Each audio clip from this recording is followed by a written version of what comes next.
Hello শিক্ষার্থী বন্ধুরা, আজকে তোমাদের সাথে আমি আলোচনা করব তোমাদের গণিত বইয়ের এই 13 নম্বর অঙ্কটি। আমরা দেখতে পাচ্ছি এই অঙ্কটিতে বলা আছে বার্ষিক ক্রীড়া প্রতিযোগিতার জন্য 12,000 টাকা প্রয়োজন। সরকারি অনুদান হিসেবে 5,500 টাকা এবং বিদ্যালয় তহবিল থেকে 3,700 টাকা নেওয়া হয়েছে অথবা দেওয়া হয়েছে। এখন আর কত টাকা লাগবে? তো এখানে আমাদের এই বার্ষিক ক্রীড়া প্রতিযোগিতা করার জন্য আর কত টাকা লাগবে? তাহলে আমাদেরকে প্রথমেই কাজ করতে হবে, কি করতে হবে? সরকারি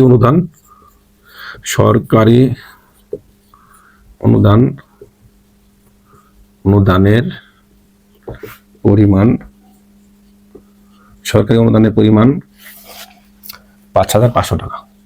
5,500 টাকার সাথে তহবিলের টাকা যোগ করতে হবে। তহবিলের পরিমাণ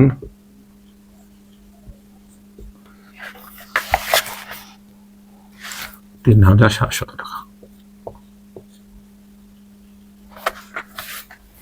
আমরা যদি যোগ করি তাহলে কি পেয়ে যাব?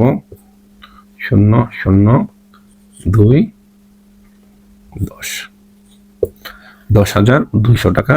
আমরা কি আমরা মোট টাকা কত পেলাম? 10,200 টাকা।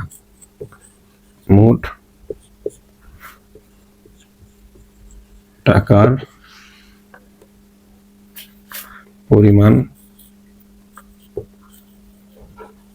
10,200 টাকা। তো এখন আমাদের লাগবে কত? 12,000 টাকা প্রয়োজন। তো আমাদের অবশিষ্ট কত টাকা লাগবে বের করতে হলে কি আমাদের 12,000 থেকে এই টাকাটা কি বাদ দিতে হবে। তাহলে পিকনিকের জন্য অবশিষ্ট কত টাকা লাগবে যদি বের করতে চাই, তাহলে কি করব? অবশিষ্ট টাকা লাগবে 12,000 থেকে আমরা 10,200 টাকা বাদ দিয়ে দেব। এত টাকা, তাই না? তো আমরা যদি বাদ দিয়ে দিই তাহলে আমরা এখানে রাফ করি 10,200 বিয়োগ দিলে কি থাকবে? 8 1, তার মানে 1,800 টাকা।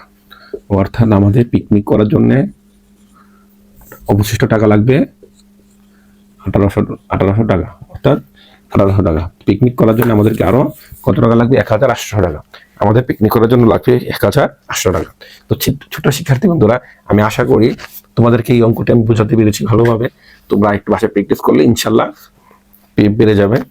অঙ্ক হচ্ছে প্র্যাকটিস। তোমরা প্র্যাকটিসে থাকলে যে ভয় অঙ্ক আসল না কেন তোমরা পারবে। আল্লাহ হাফেজ।